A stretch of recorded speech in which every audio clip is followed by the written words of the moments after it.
Hello everyone and good evening everybody. So tomorrow gagawa po tayo ng puto maya with sikwate. Isa't kalahating glutinous rice o tapol at dalawat kalahating white glutinous rice.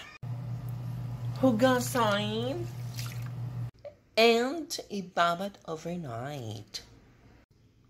At least 8 hours or overnight.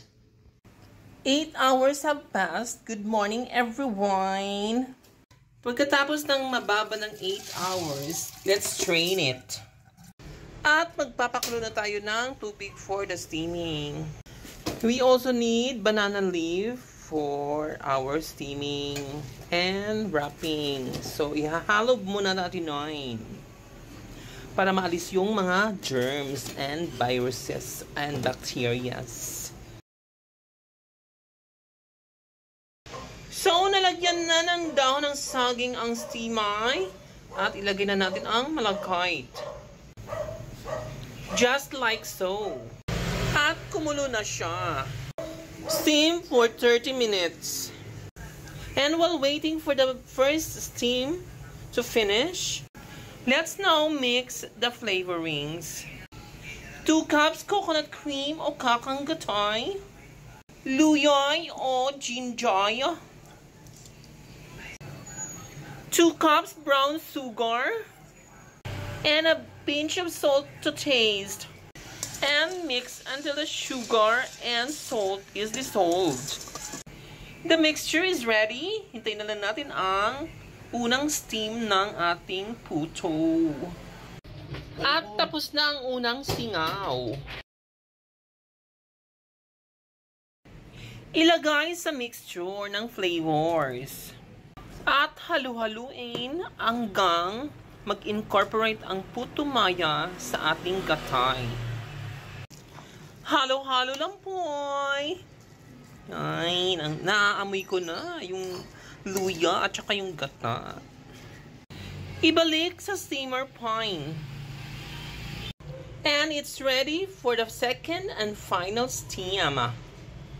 Steam for 30 to 45 minutes. And since puto maya at sikwate ang ating gagawin for today's video, waiting, gagawin natin ang sikwate. Magpakulo ng tubig kanail.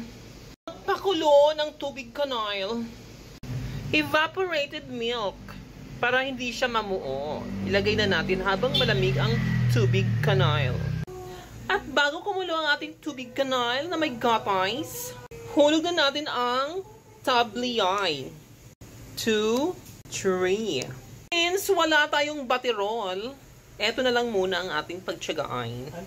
Anong whiskers o pang-bate. Pang-bate. Nagdagdag pa tayo ng 5 pang tabliyay. 4 kutsara ng brown sugar for 6 cups of tubig kanail. Sikwate, 9. 15 minutes more at luto na ating puto mayay. After 45 minutes, luto na ating puto mayay. Prepare. Yan. Lagay lang natin siya sa dahon ng sagay. Yan. Prepare. Ganun lang. Ikutin ang dahon ng sagay.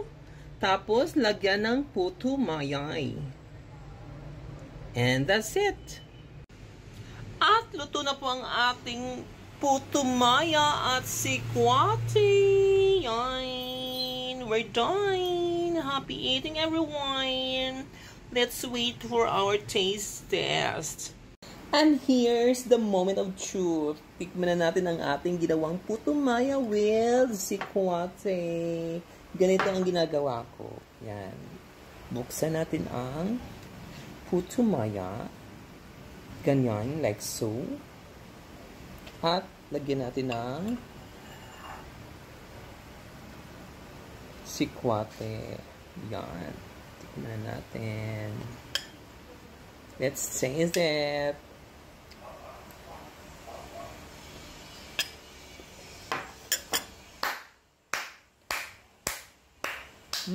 Harap.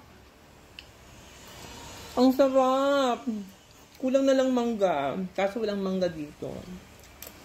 So, happy eating everyone. Have a nice day and God bless us always.